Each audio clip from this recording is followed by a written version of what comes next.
Hello everyone, welcome to our YouTube channel. इस video में हम आरआरबी एनटीपीसी का जो पेपर 2 अप्रैल 2016 की शिफ्ट 2 में हुआ था, उसमें जो मैथ के क्वेश्चन पूछे गए थे वो सारे सॉल्व करेंगे। तो चलिए वीडियो को शुरू करते हैं। फर्स्ट क्वेश्चन है, यदि तीन संख्याएं 2, 3 और 5 के अनुपात में हो और उनके योग का 2 गुना 100 हो तो तीनों में से सबसे बड़ी संख्या का वर्ग क्या होगा। देखिए, जो तीन संख्याएं हैं, मान लीजिए ए है, बी है और सी है, तो उनका अनुपात क्या है? 2:3:5। ठीक है, तो इनका अनुपात दिया गया है और इनका जो जोड़ है वो किसके इक्वल है? उनके योग का 2 गुना 100 है। मतलब जो जोड़ आएगा ना, उसका 2 गुना करूंगा तो 100 आएगा, तो इसका मतलब इनका जोड़ जो है वो 50 है। ठीक है, अब मैं क्या करता हूँ, ये 2, 3 और 5 इसी अनुपात में है, तो मैं क्या करता हूँ, इसको 2 यूनिट मान लेता हूँ, इसको 3 यूनिट मानूंगा, या फिर 2x बोल सकते हो, 3x बोल सकते हो और 5x बोल सकते हो। तो तीनों को जब जोड़ेंगे, 2 और 3 5 और 5 10x आ जाएगा। किसके इक्वल है? 50 के। तो x की वैल्यू क्या आई? 5। ठीक है ना। तो जो c वाली संख्या थी वो सबसे बड़ी है, उसकी वैल्यू क्या है? 5 × 5 यानी 25। कैसे आया 25? मैंने इसकी वैल्यू 2x 3x और 5x मानी थी। ठीक है ना। तो x की वैल्यू 5, तो संख्या कितनी आ गई? 25। अब हमसे पूछा क्या है, सबसे बड़ी संख्या का वर्ग क्या होगा। यानी सबसे बड़ी संख्या 25 थी, तो इसका वर्ग क्या होगा? 625। तो option B is the right answer. Next question है, 6 साल पहले दो व्यक्तियों P और Q की आयु का अनुपात 3:2 था। 4 वर्ष बाद उनकी आयु का अनुपात 8:7 हो जाएगा। P की आयु कितनी है? मतलब प्रेजेंट एज। तो ये P है, ये Q है। ठीक है ना। तो ये मान ली मैंने क्या? प्रेजेंट एज इस लाइन पे। ठीक है ना, प्रेजेंट एज और P की जो प्रेजेंट एज है इसको हमें निकालना है। ठीक है, तो वो बोलता है 6 साल पहले दो व्यक्ति P और Q की आयु का अनुपात 3:2 था। यानी प्रेजेंट एज से 6 साल पहले उनकी जो एज का अनुपात था वो 3:2 था। अब वैसे देखिए, क्वेश्चन को सोल्व करके मैं दिखाऊंगा, बिना सोल्व किए डायरेक्ट आंसर कैसे निकालोगे। P की एज जो है वो 3:2 में है। ठीक है, P की वैल्यू क्या आई? 3। तो चूंकि ये रेशियो में है, P की कुछ भी वैल्यू आए हमेशा 3 का मल्टीपल रहेगा। P की जो एज रहेगी हमेशा मल्टीपल ऑफ 3 रहेगा, 3 का गुणांक। मतलब 3, 6, 9, 12, 15, 18, 21, 24 इस तरह से कोई वैल्यू रहेगी, तभी तो अनुपात 3:2 बैठता है। ठीक है ना।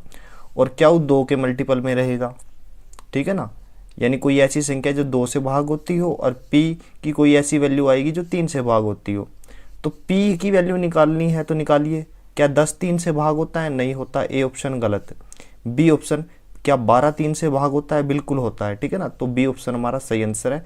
14 और 8 भी 3 से भाग नहीं होते। तो ये तो हो गया डायरेक्ट। ठीक है ना। अब अदरवाइज मैं ऑप्शन रख के भी इनको सोल्व कर सकता हूँ। कैसे?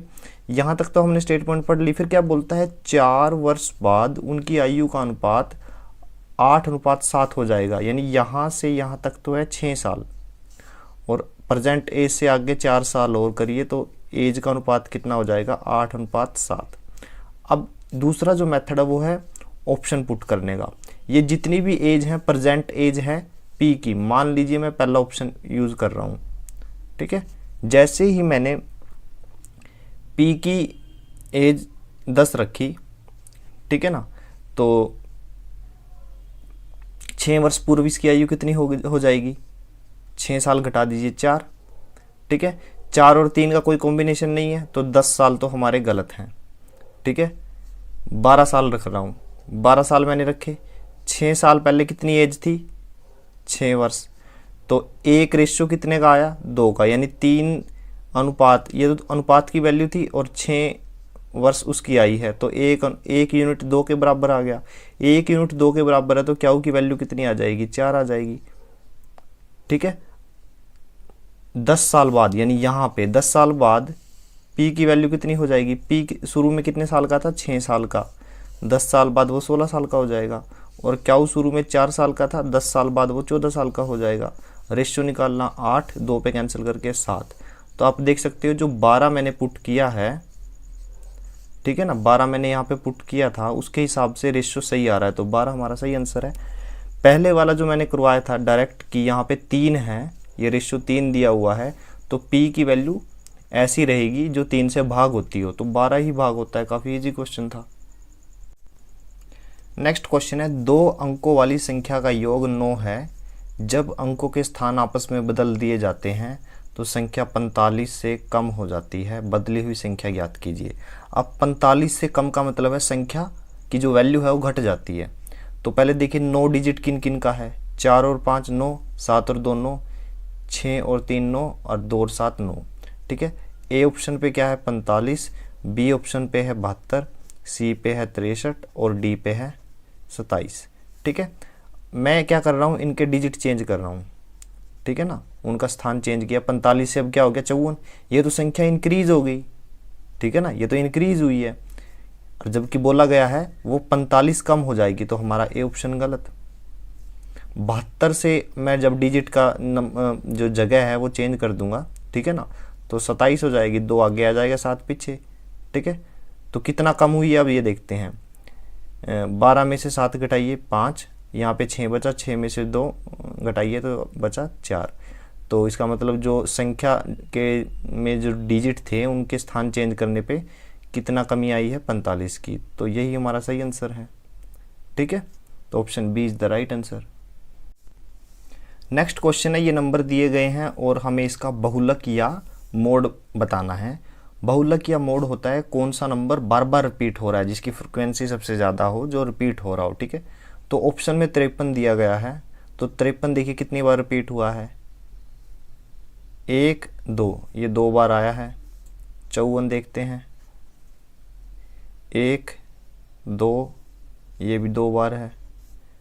55 देखिए, 1 2 3, ये 3 बार है। 52 देखिए, चौथा ऑप्शन 52 है, 1, ये 1 बार है। तो आप देख सकते हो सबसे ज़्यादा बार 55 आया है, 3 बार, तो ऑप्शन जो सी है वो सही आंसर है। नेक्स्ट क्वेश्चन है, 3740 रुपये को 3 भागों में इस तरह से विभाजित कीजिए कि पहले का आधा, दूसरे का 1/3 और तीसरे का 1/6 भाग आपस में बराबर हो, ठीक है ना। तो ए ऑप्शन की अगर मैं बात करूं तो पहले का क्या करना है आधा, तो पहले का आधा करूंगा तो मेरे पास आएगा 350, ठीक है। दूसरे का 1/3, तो 1000 का 1/3 करूंगा तो 1000/3 आ जाएगा, तो पहला ऑप्शन तो हमारा गलत हो गया। क्यों हुआ, ये कंप्लीट नंबर नहीं है, ठीक है। बी ऑप्शन की बात करूं, पहले का आधा 170, ठीक है, और दूसरे का करूंगा, देखिए डिजिट जोड़िए, 1 और 3 4, 4 और 6 10, तो ये भी 3 से भाग नहीं होगा, तो बी ऑप्शन भी गलत। सी की मैं बात करता हूँ, 680, 1020 और 2040 थे, तो इसका हाफ करता हूँ 340, 3 से भाग करता हूँ, 3 3 9 3 चौक 12, 340, और फिर क्या है तीसरे का 6ठा भाग, 6 से भाग कीजिए, 6 3 18, 6 चौक 24। आप देख सकते हो 340 340 340, तीनों भाग बराबर हैं, तो इसका मतलब ऑप्शन सी जो है वो सही आंसर है।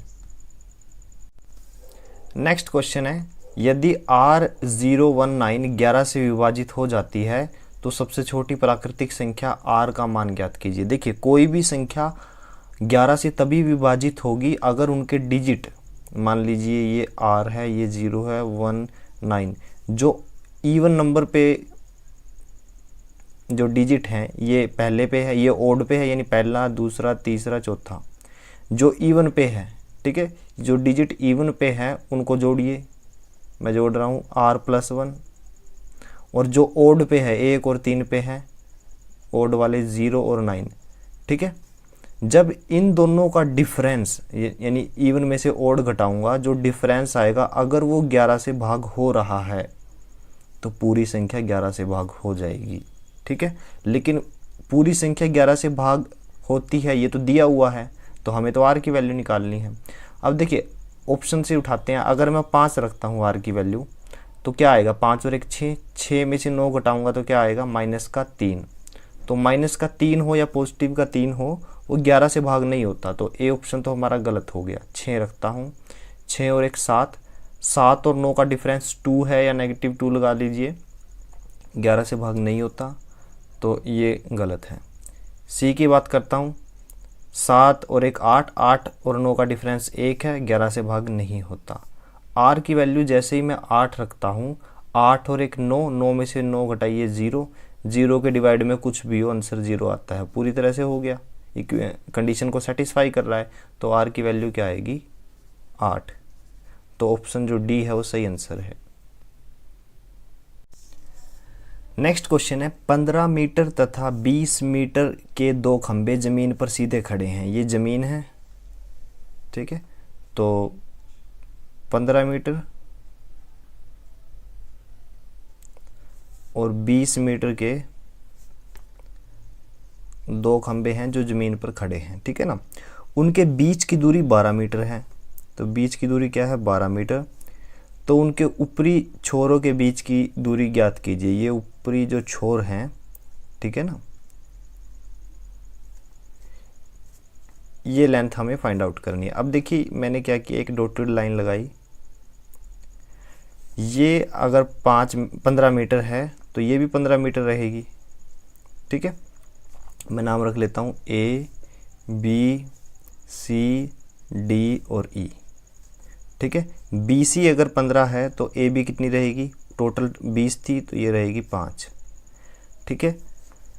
ई सी बी 12 है तो डी बी कितनी रहेगी, ये भी 12, ठीक है। ये कोण कितने डिग्री का है, 90 डिग्री का, ठीक है। अब पाइथागोरस थ्योरम से हम ये निकाल सकते हैं, ठीक है। आपको पाइथागोरस थ्योरम के जो ट्रिपलेट है पहले से ही याद होने चाहिए। वो क्या है 5 3 और 4, ये 3 4 आगे पीछे हो सकते हैं, कुछ फ़र्क नहीं पड़ता। 13 5 और 12, ठीक है, ये 5 और 12 आगे पीछे हो सकते हैं और भी होते हैं, ठीक है ना। तो अब देखिए यहाँ पे कौन सा यूज हुआ है 5 और 12, तो तीसरा नंबर ऑटोमेटिकली क्या रहेगा 13, ठीक है ना। निकाल भी सकते हो।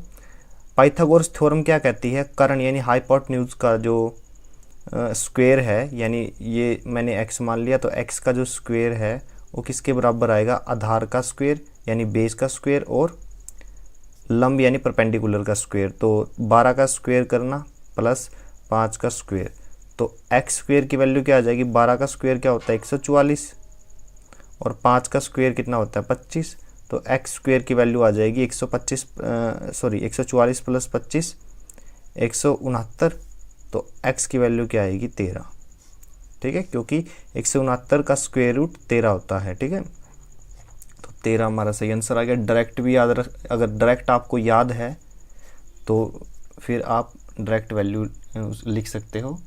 तो option C is the right answer. Next question है एक त्रिभुज ए बी सी का क्षेत्रफल 63 वर्ग यूनिट है। दो समांतर रेखाएं डी ई एफ जी इस प्रकार खींची गई है कि यह ए बी तथा ए सी को 3 बराबर भागों में बांटती है। मैंने क्या किया, एक ट्रायंगल बनाई,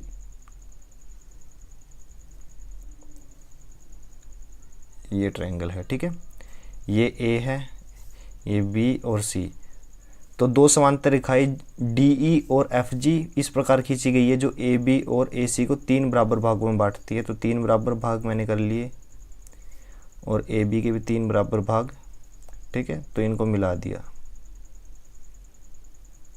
ठीक है। नाम रखे हैं डी ई और एफ जी, ठीक है, डी ई और एफ जी ए बी और ए सी को ये आएगा, sorry D E F G, ठीक है ना। डी ई ए बी को और एफ जी ए सी को 3 बराबर भागों में बांटते हैं। तो चतुर्भुज डी ई एफ जी का हमें एरिया निकालना है। देखिए इसका बीच वाली का, ठीक है, वो क्या रहेगा, आप याद रखें जब भी इस तरह की कोई कंडीशन हो तो बीच वाले का जो एरिया होता है वो पूरे एरिया का 1/3 होता है। तो पूरा एरिया तो 63 दिया हुआ है, ठीक है, हमें तो बीच वाला निकालना है। 3 से भाग कर दीजिए तो आएगा 21 यूनिट स्क्वायर, ठीक है ना। तो option C is the right answer. Next question है, एक मेज को 10% लाभ पर बेचा गया, यदि इसका क्रय मूल्य 5% कम कर दिया जाए तो यह 7 रुपये अधिक में बिकता तथा 20% का लाभ होता, मेज का क्रय मूल्य ज्ञात करें। देखिए, मान लीजिए मेज का क्रय मूल्य 100 यूनिट है, 100 यूनिट है, ठीक है। तो उसको कितने प्रतिशत लाभ पे बेचा गया? 10%। तो 10% का मतलब 100 का 10, यानी 110 रुपये में, सॉरी 110 यूनिट में उसको बेचा गया। अब वो क्या कहता है, यदि इसका क्रय मूल्य 5% कम कर दिया जाए, तो पहले क्या था 100 यूनिट, तो 5% कम किया है, तो अब वो क्या है 95 यूनिट। अगर क्रय मूल्य 95 कर दिया जाता तो यह 7 रुपये अधिक में बिकता, ठीक है। 7 रुपये का हिसाब हम बाद में देखेंगे। लाभ कितना दिया हुआ है? 20% का। तो 95 पे 20% कितना होता है? 20% का मतलब होता है 1/5, क्योंकि 20 के डिवाइड में 100 करूँगा 1/5। तो 95 का 1/5 क्या है? 19, ठीक है। तो 95 पर 19 का क्या हुआ? फायदा। तो कितना आ जाएगा? 95 + 19 114 यूनिट, ठीक है। पहले 110 में बिका था, अब कितने में? 114 में। तो 4 यूनिट का फायदा हुआ है। बट एक्चुअल में ये कितना दिया हुआ है? 4 यूनिट किसके इक्वल दिया हुआ है? 7 रुपये के, ठीक है। तो 1 यूनिट की वैल्यू कितनी आ जाएगी? 1 यूनिट की वैल्यू आ गई 7/4। हमसे पूछा क्या गया है? क्रय मूल्य ज्ञात कीजिए। क्रय मूल्य तो 100 यूनिट है, 1 यूनिट की वैल्यू 7/4 है, तो 100 यूनिट की कितनी आएगी? 100 गुना 7/4, 4 से कैंसिल 25, 25 सत्ता 175, ठीक है ना। तो option A is the right answer. Next question है, एक 20 मीटर लंबी सीढ़ी एक खड़ी दीवार पर टिकी है, यह जमीन से 30 डिग्री का कोण बनाती है, सीढ़ी दीवार की कितनी ऊंचाई तक पहुंचेगी? देखिए, एक 20 मीटर लंबी सीढ़ी है और एक खड़ी दीवार है। ये दीवार है, ये जमीन है और ये क्या है? सीढ़ी। सीढ़ी की लंबाई 20 मीटर दी गई है, यह जमीन से 30 डिग्री का कोण बनाती है और हमें ये लेंथ फाइंड आउट करनी है, ठीक है। यानी दीवार की ऊंचाई ज्ञात करनी है। तो ट्रिग्नोमेट्री का ये क्वेश्चन है डिस्टेंस हाइट में। तो देखिए, कोण कितना दिया गया है? 30 डिग्री। तो साइन 30 डिग्री किसके इक्वल है? साइन 30 डिग्री लंब बटे कर्ण। लंब कितना है? h, और कर्ण कितना है? 20। ये 10वीं क्लास का क्वेश्चन है। साइन 30 की वैल्यू होती है 1/2 h बटे 20। ये 20 इधर जाएगा, 2 पे कैंसिल होगा, तो h की वैल्यू कितनी आ जाएगी? 10। तो हाइट कितनी है? 10 मीटर। तो option A is the right answer. Next question है, एक त्रिभुज की परिमाप 200 है, यदि इनकी 2 भुजाएं बराबर हैं और तीसरी भुजा बराबर वाली भुजाओं से 20 अधिक है, तो तीसरी भुजा की लंबाई ज्ञात कीजिए। ये क्या है? आइसोसेलेस ट्रायंगल, मतलब 2 भुजाएं जिसमें बराबर हो, समद्विबाहु त्रिभुज। ये साइड इसके बराबर हैं, ठीक है। मान लीजिए ये x है, तो ये भी x रहेगी, ठीक है। और जो तीसरी भुजा है इससे 20 अधिक है, मतलब x + 20।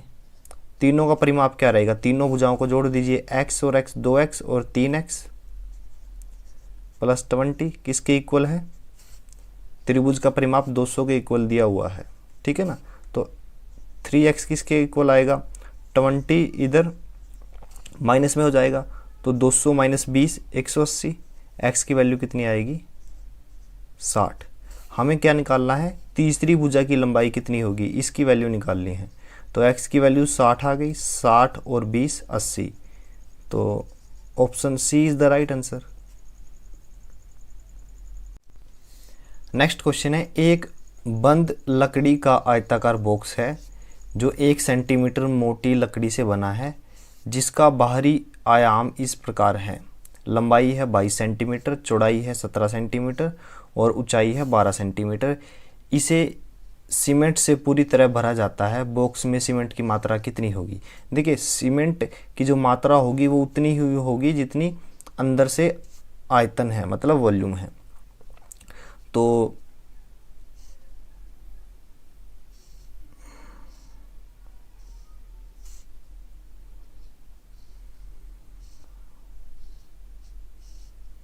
ये क्या है, बॉक्स, ठीक है ना, ये है बॉक्स। ठीक, मैं अगर इस व्यू को ड्रॉ करता हूँ, ठीक है, तो ये क्या है, लंबाई, इसकी लेंथ कितनी दी हुई है, 22 सेंटीमीटर। और ये क्या है, ऊंचाई 12 सेंटीमीटर। और ये क्या है, चौड़ाई 17 सेंटीमीटर, ठीक है ना। तो मैं पहले इस व्यू को ड्रॉ कर रहा हूँ, ठीक है ना।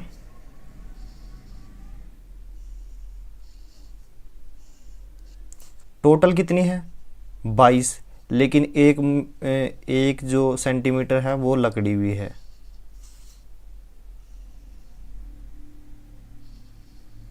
ठीक है।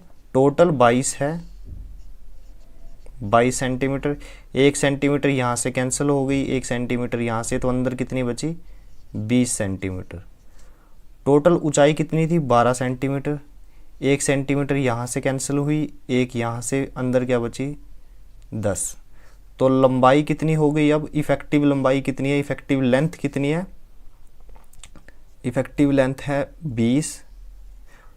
और फिर इफ़ेक्टिव हाइट है, हाइट मतलब ऊंचाई कितनी है, 10, ठीक है। अब मैं इस व्यू से देखता हूँ, इस व्यू से, ये वाला,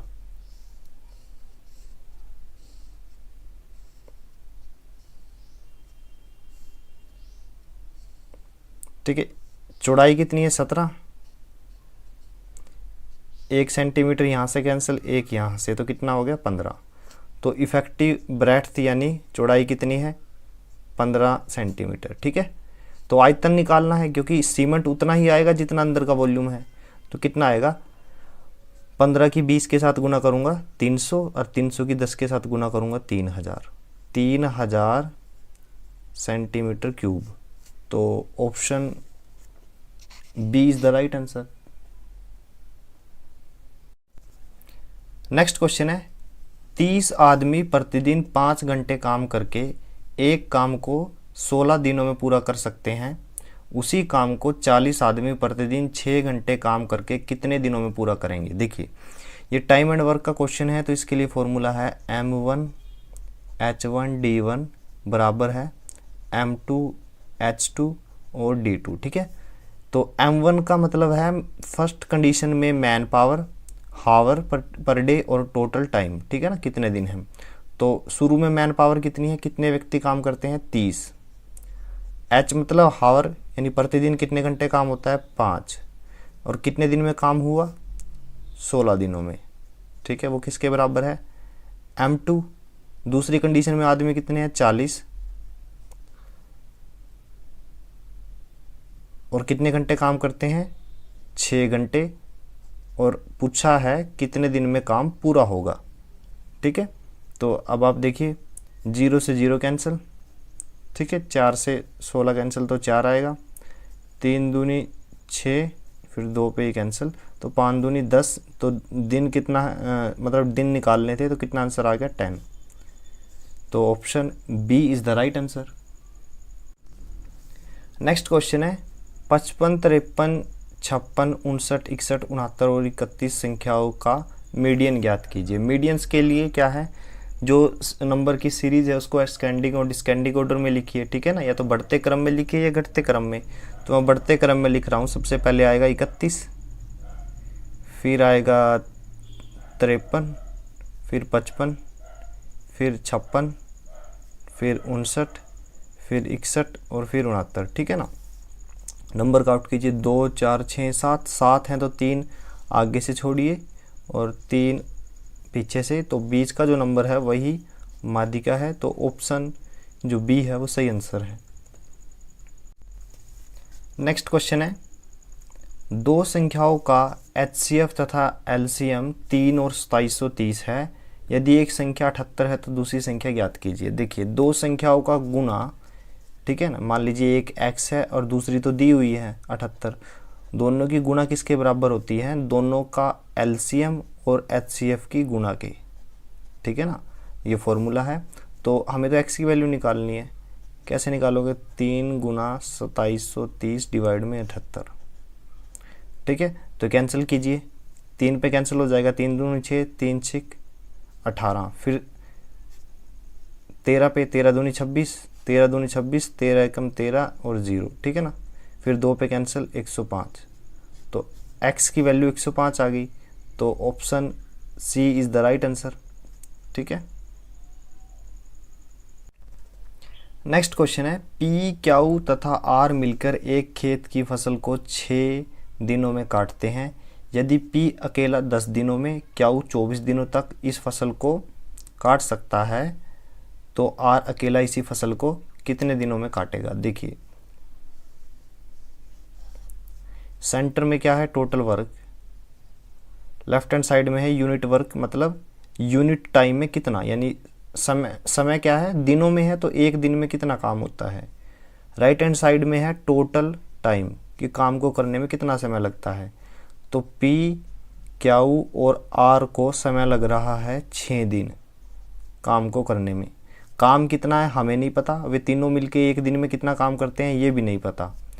पी अकेले 10 दिनों में काम करता है, पी जो है वो अकेले 10 दिनों में काम करता है, और क्यू जो है वो 24 दिनों में काम करता है, ठीक है ना।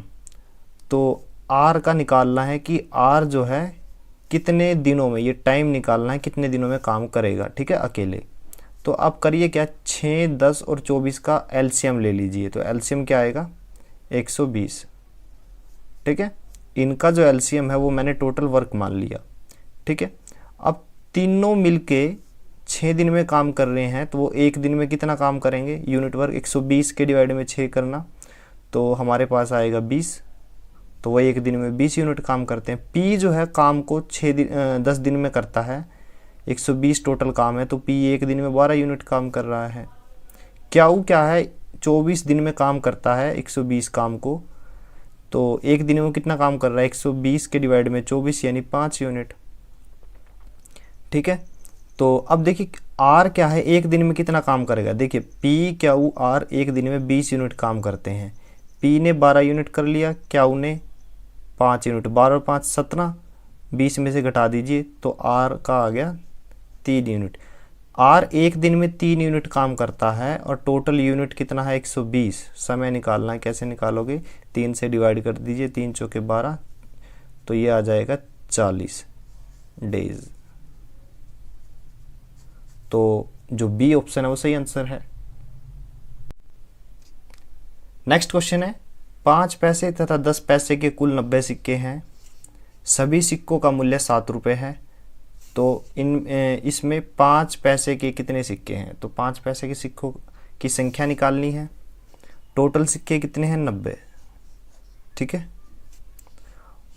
और 5 पैसे के एक हैं और 10 पैसे के एक हैं, ठीक है। तो ये क्वेश्चन हम क्या करेंगे, ऑप्शन से करेंगे। मान लीजिए वो ऑप्शन ए हमने सही मान लिया, क्योंकि 5 पैसे के दिए हुए हैं, तो मैंने मान लिया कि 5 पैसे के 50 सिक्के हैं। 100 पैसे का 1 रुपया होता है, याद रखें, ठीक है ना। तो 5 की 50 के साथ गुना करूँगा तो मेरे पास आएगा 250, यानी 2 रुपये 50 पैसे, ठीक है। अब टोटल सिक्के कितने हैं, 90, 50 तो इसके थे, तो 10 पैसे वाले कितने हो गए, 40। 40 की 10 के साथ गुना करूँगा, मेरे पास आएगा 400 पैसे। 100 का 1 रुपये, तो 400 का 4 रुपये। जोड़ करना दोनों का, तो मेरे पास आएगा 6.5, बट एक्चुअल में कितना दिया हुआ है, 7 रुपये के। तो हमारा ए ऑप्शन हो गया गलत, ठीक है। देखिए यहाँ पे जो पैसे हैं वो 10 हैं, तो यहाँ पे हमें कंप्लीट नंबर मिलेगा। यहाँ पे या तो एक मिलेगा, या 2 रुपये मिलेंगे, या 3 रुपये मिलेंगे, या 4 रुपये, या 5 रुपये, ठीक है। हमें यहाँ भी ऐसा नंबर चूज़ करना है जिसकी गुना से हमें पूरा नंबर मिले, ना कि डेसिमल वाला। देखिए 50 रखने पे तो यहाँ 2.5 यानी 2.5 रुपये आया। अगर मैं 45 रखूँगा फिर से कोई डेसिमल वाला आ जाएगा, ठीक है ना। 40 रख के देखते हैं। जैसे ही मैं यहाँ पे 40 रखता हूँ, ये मैंने 40 रख लिया, तो 5 की 40 के साथ गुना करूँगा, मेरे पास आएगा 200। तो इसके कितने रुपए बने, 2 रुपये, ठीक है। तो ये 2 रुपये बन गए। 90 सिक्कों में से 40 सिक्के 5 पैसों के हैं, ये 2 रुपये बनते हैं। तो 50 सिक्के किसके होंगे, 10 पैसे वालों के। तो 10 पैसे को 50 से गुना करूँगा 500 यानी 5 रुपये। ठीक है, जोड़िए टोटल 2 और 5 7, तो 7 रुपये ही था। ठीक है ना, तो इसका मतलब क्या है, हमसे पूछा था कि इनमें से 5 पैसे के कितने सिक्के हैं, तो वो कितने हैं 40। Option C is the right answer.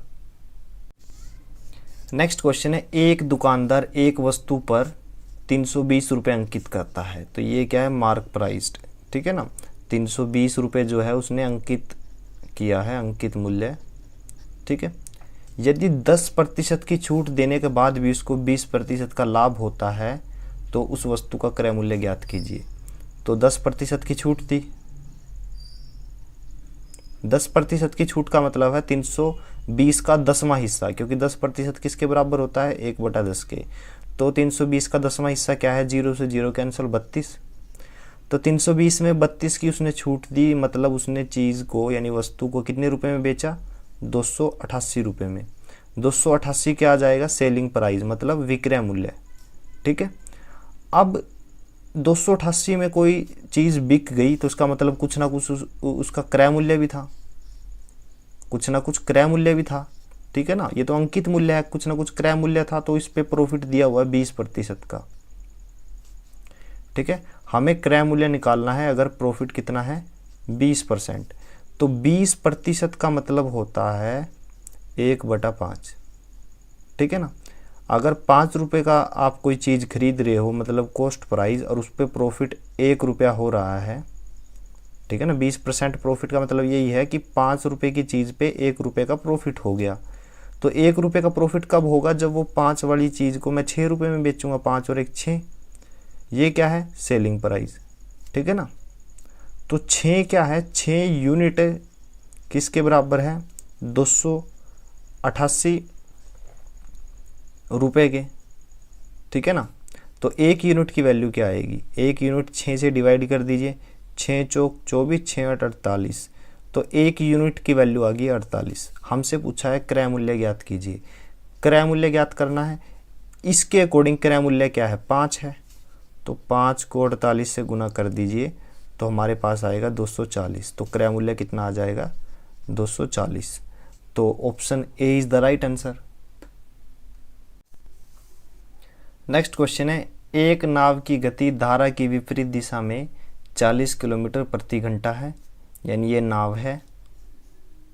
ठीक है, तो धारा के विपरीत दिशा में कितनी है, ये धारा है, वाटर फ्लो कर रहा है। ठीक है ना, तो इसके विपरीत यानी नाव इस डायरेक्शन में जा रही है तो कितनी है, 40 किलोमीटर पर आवर, और स्थिर जल में 55 किलोमीटर, यानी जब वाटर फ्लो नहीं कर रहा, मतलब कि जो धारा की दिशा 0 है, ठीक है, वाटर स्टिल है, रुका हुआ है, तब नाव की कितनी गति है, 55 किलोमीटर पर आवर। नाव की गति नदी की धारा की दिशा में ज्ञात कीजिए, यानी ये नाव जब इस डायरेक्शन में जाएगी तब हमें गति निकालनी है। देखिए, मान लीजिए नाव की धारा की गति x है। ठीक है, और नाव की कितनी दी गई है, स्टिल वाटर में 55, तो जब ये इस डायरेक्शन में जाएगी तो x स्पीड क्या करेगी, इसको रोकेगी, तो नेट रिजल्ट कितना मिलेगा, 40 जो दिया हुआ है, देखना 54 माइनस x किसके बराबर दिया हुआ है, 40 के। ये 40 कब आया, जब 55 में से x घटाया, क्योंकि जो वाटर है वो सामने से नाव को रोकने की कोशिश करेगा।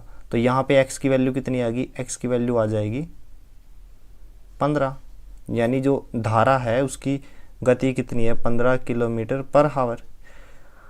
अब बोला गया है कि जब नाव इस डायरेक्शन में जाएगी, अब इस डायरेक्शन में नाव जाएगी तो स्टिल वाटर की जो यानी जो नाव की गति स्थिर जल में कितनी है, 55 है। तो जब इस डायरेक्शन में जाएगी 55 तो ठीक है, लेकिन पीछे से वाटर भी धक्का मारेगा इसको, तो धक्का जो मारेगा स्पीड कितनी इंक्रीज हो जाएगी, 15, और तो 55 प्लस 15 दोनों ऐड कर दीजिए, क्या आएगा, 70 किलोमीटर पर आवर। तो option B is the right answer. Next question है, यदि P अपनी यात्रा का पहला आधा भाग 40 किलोमीटर पर घंटा से तथा शेष दूरी 50 किलोमीटर पर घंटा की गति से तय करता है तो उसकी कुल यात्रा की औसत गति क्या है।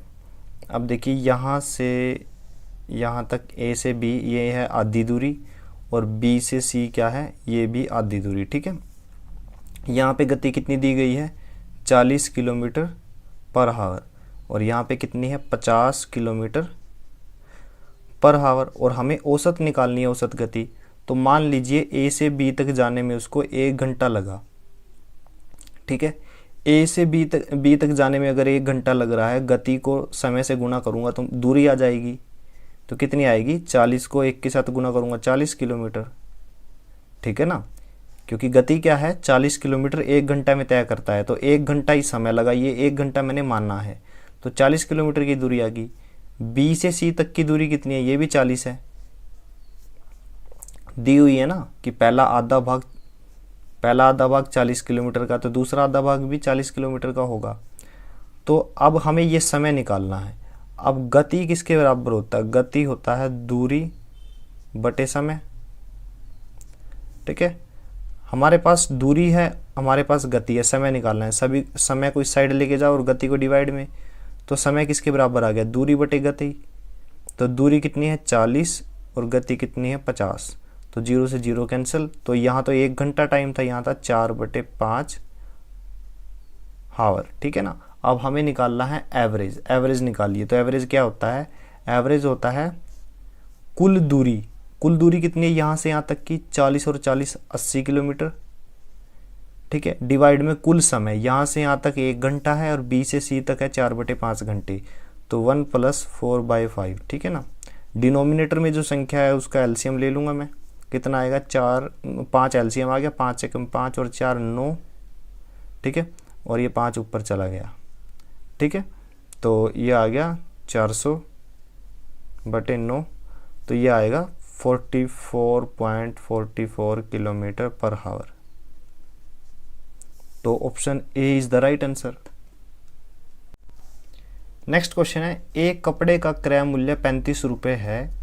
यदि उस कपड़े की लंबाई 14 मीटर होती और प्रत्येक मीटर का मूल्य 1 रुपया कम होता तो कुल क्रय मूल्य अपरिवर्तित रहता। कपड़े की लंबाई कितनी थी, मतलब शुरू में कपड़े की लंबाई कितनी थी। तो देखिए ऑप्शन से करते हैं। 35 रुपये का कपड़ा है, मैं ए ऑप्शन उठा लेता हूँ। मान लीजिए शुरू में उसकी लंबाई कितनी थी, 10 मीटर। अब 35 रुपये का कपड़ा 10 मीटर, तो 1 मीटर की कॉस्ट कितनी आ जाएगी, 3.5। ठीक है, 3.5। अब उसने कहा है कि प्रत्येक मीटर का मूल्य 1 रुपया कम होता। अब 1 रुपया कम है तो कितना मूल्य आया, 2.5। और कपड़े की जो लंबाई, ये तो हमने निकालना था, ये तो मैंने ऑप्शन से उठाया। कपड़े की जो लेंथ है वो 14 मीटर होती तो जो क्रय मूल्य है वो अपरिवर्तित रहता। क्रय मूल्य कितना है, 35। तो मतलब इसका आंसर भी 35 आएगा। चेक करके देखते हैं। 25 × 14 कितना होता है, ये डेसिमल हटाइए, डिवाइड में 10, 5 से कैंसिल, 5 × 25, 5 दूनी 10, 2 से 7, 7 × 35। तो इसका मतलब जो हमने 10 मीटर मानना है कपड़े का, ऑप्शन ए से, तो यही हमारा सही आंसर है। नेक्स्ट क्वेश्चन, एक निश्चित धनराशि पर साधारण ब्याज एक निश्चित ब्याज की दर से 2 वर्षों में 1200 रुपये है और उसी धनराशि पर चक्रवृद्धि ब्याज सेम रेट पे 2 साल में 1290 रुपये मिलता है। मूलधन कितना होगा। अब देखिए अगर मैं ये अमाउंट मानूँ, ये अमाउंट है, कुछ भी हो सकती है, तो साधारण ब्याज 2 साल में बराबर बराबर रहता है, तो टोटल कितना है 1200 रुपये। तो 1 साल में कितना लगेगा, 600 रुपये। दूसरे साल में कितना लगेगा, फिर से 600 रुपये। ठीक है, चक्रवृद्धि ब्याज कौन सा होता है, चक्रवृद्धि ब्याज सेम अमाउंट पे ब्याज के ऊपर भी ब्याज लगता है चक्रवृद्धि ब्याज में। तो अब देखिए दोनों का डिफरेंस कितना है, 90 रुपये का है, तो ये 90 रुपये यहाँ पे आएंगे। कैसे है, यहाँ पे कोई अमाउंट थी, उसमें पहले साल जो ब्याज लगा वो साधारण ब्याज था।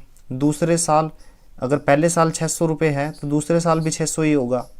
ठीक है, लेकिन ये 90 रुपये कहाँ से आए हैं, 600 के ऊपर 90 रुपये ब्याज लगा है। ठीक है, यहाँ पे ये 600 कहाँ से गैस किया है, ये 1200 दिया हुआ। साधारण ब्याज पहले साल और दूसरे साल बराबर रहता है, तो 2 साल में हमने 1200 को 2 बराबर भागों में बांटा, 600 और 600। फिर चक्रवृद्धि ब्याज 1290 बोला है, तो मतलब 600 तो कांस्टेंट रहेंगे, वो चेंज नहीं होंगे, उनकी वैल्यू सेम रहेगी। तो यहाँ पे जो 90 रुपये है 600 के ऊपर लगा है, तो वो कुछ ना कुछ रेट से लगा होगा, मैंने वो रेट x% मान ली, ठीक है। तो 600 का x%, x% के बजाय मैं यहाँ पे क्या यूज़ करूँ, 100, ये 600 था, बराबर किसके दिया हुआ, 90 के। तो 2 0 से 2 0 कैंसिल, यहाँ पे 6 से कैंसिल और 15 6 के 90, तो दर कितनी आ जाएगी, 15%। तो रेट कितना आ गया, 15%। अब देखिए यहाँ पे जो संख्या है, मान लीजिए वो y है, y का 15% कितना दिया हुआ है, 600, y का 15% 600 दिया हुआ है, ठीक है। हमें y की वैल्यू निकालनी है, तो y का 15%, 15% मतलब 15/100 बराबर है 600। तो 15 से कैंसिल कीजिए, 15 चौके 60, 0। अब ये 2 0 इधर मल्टीप्लाई में हो जाएगी, तो 40 गुना 100, 4000। तो ये जो अमाउंट आई है कितनी आ जाएगी, 4000 रुपीज़, यानी option D is the right answer. Next question है, दी गई संख्याओं के लिए निम्नलिखित में से कौन सा सही है। 4 ऑप्शन हैं और यहाँ पे 4 नंबर दिए गए हैं, ठीक है ना। चारों नंबर एक जैसे हैं, बस ये आगे पीछे हैं, तो हमें पता लगाना है कौन सा ऑर्डर सही है। तो ये 4 ऑप्शन है A B C D। अब फर्स्ट ऑप्शन में मैं ये 2 नंबर कंपेयर करता हूँ, 3/8 और 19/73, ठीक है ना। तो अब मैंने इसकी क्रॉस मल्टीप्लाई की, तो 73 की 3 के साथ करूँगा तो आएगा 219, और 19 की 8 के साथ करूँगा तो मेरे पास आएगा 152। तो दोनों संख्याओं में से 219 बड़ा है, तो मतलब 3/8 बड़ी संख्या है, तो 3/8 बड़ी है 19/73 से। तो 3/8 बड़ी है तो वो आगे आएगी यहाँ पे, ठीक है ना। तो अब देखिए फर्स्ट ऑप्शन में 3/8 और 19/73 कंपैरिजन किया तो छोटी संख्या 3/8 दिखाई गई है, जबकि ये बड़ी है। तो ए ऑप्शन तो हमारा हो गया गलत। बी ऑप्शन में देखिए 3/8 19/73 से बड़ी दिखाई गई है, जो कि ठीक है।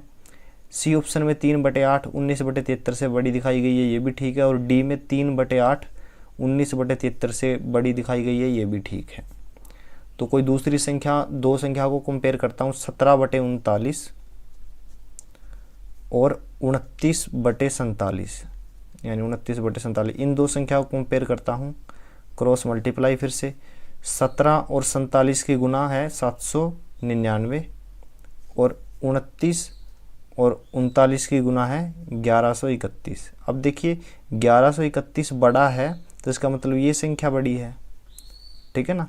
तो इस तरह का सिंबल आएगा, ठीक है। तो आप देखिए 29/47 17/39 से बड़ी है, तो बी ऑप्शन भी ठीक हो सकता है। सी की मैं बात करूँ, 17/39 बड़ी दिखाई गई है 29/47 से, जबकि ये छोटी थी, तो सी ऑप्शन गलत। डी में देखिए 17/39 जो है बड़ी दिखाई गई है 29/47 के, जबकि ये छोटी थी, तो डी ऑप्शन भी गलत। Option B is the right answer. Next question है 50 + 0.5 × 20 ब्रैकेट में डिवाइडेड बाय 0.7, ठीक है। तो बोर्डमॉस के रूल के अनुसार वो जो ब्रैकेट में है सबसे पहले उसको सोल्व करेंगे, फिर डिवीज़न को सोल्व करेंगे, ठीक है। तो ब्रैकेट में ये है, तो ब्रैकेट में क्या था, 50 + 0.5 × 20 डिवीज़न में 0.7। अब देखिए ब्रैकेट में भी 2 सिंबल है, गुना और जमा। तो पहले कौन सी होगी, डिवीज़न का मतलब भाग, मल्टीप्लिकेशन, एडिशन और सब्ट्रैक्शन, ठीक है ना। ब्रैकेट के अंदर ये 4 सिंबल हैं, तो सबसे पहले भाग होगा, फिर गुना, फिर जमा, फिर घटा। लेकिन ब्रैकेट में तो गुना और जमा है, तो पहले गुना होगा, तो 50 as it is plus as it is 0.5 को मैं 20 से गुना करूँगा तो मेरे पास 10 आएगा, फिर भाग 0.7, ठीक है। ये कितना है, 50 और 10 60, 60 के भाग में है 0.7, ठीक है ना। ये दशमलव हटाऊंगा तो 10 ऊपर चला जाएगा, यानी 600/7। तो देखिए 7×8 56, यानी 80 के आसपास कोई नंबर आएगा, 80 से थोड़ा बड़ा, 80 से थोड़ा सा बड़ा। एग्जैक्ट निकालने की जरूरत नहीं है, ऑप्शन से ही देखेंगे। ए ऑप्शन है, ए ऑप्शन क्या है, 8, तो ए ऑप्शन गलत हो गया। बी ऑप्शन 857 बहुत बड़ा नंबर है, ये भी गलत हो गया। सी में देखिए 80 से थोड़ा सा बड़ा नंबर है और जो डी है उस 80 से छोटा है, तो डी भी गलत। Option C is the right answer. देखिए 7 × 2 56, 80 तो कब आ रहा है, जब 560 होता है, ठीक है ना। तो लेकिन ये तो 600 है, यानी 80 से थोड़ा सा ऊपर आएगा, यानी नियर अबाउट 85। तो option C is the right answer. Next question है 2/7 + 3/5 ब्रैकेट में डिवाइडेड बाय 2/5 + 2/7 ब्रैकेट में को सरल कीजिए। यानी 2/7 + 3/5 भाग 2/5 + 2/7, ठीक है। तो सबसे पहले ब्रैकेट सोल्व होती है बोर्ड मास के रूल के अनुसार। ये ब्रैकेट है, ठीक है। तो ब्रैकेट में जो भी संख्या है उसको सोल्व कीजिए। तो एलसीएम मैं लूँगा इसका 35 आएगा, तो 7 से कैंसिल करेंगे 5 × 2 10 प्लस 35 को 5 से डिवाइड करेंगे 7 आएगा, 7 को 3 से गुना करेंगे 21, ठीक है। डिविजिबल यहाँ भी 35, फिर 35 को 5 से भाग करेंगे 7, 7 दूनी 14 प्लस 35 को 7 से भाग करेंगे 5, 5 दूनी 10, ठीक है। तो यहाँ पे कितना आया 21 और 10 31/35। भाग को मैं गुना में कन्वर्ट करूँगा तो संख्या बदल जाएगी, 35 ऊपर चला जाएगा और डिवाइड में क्या आएगा 14 और 10 24। 35 से 35 कैंसिल, 31/24 क्या है वो सही आंसर है। तो option A is the right answer.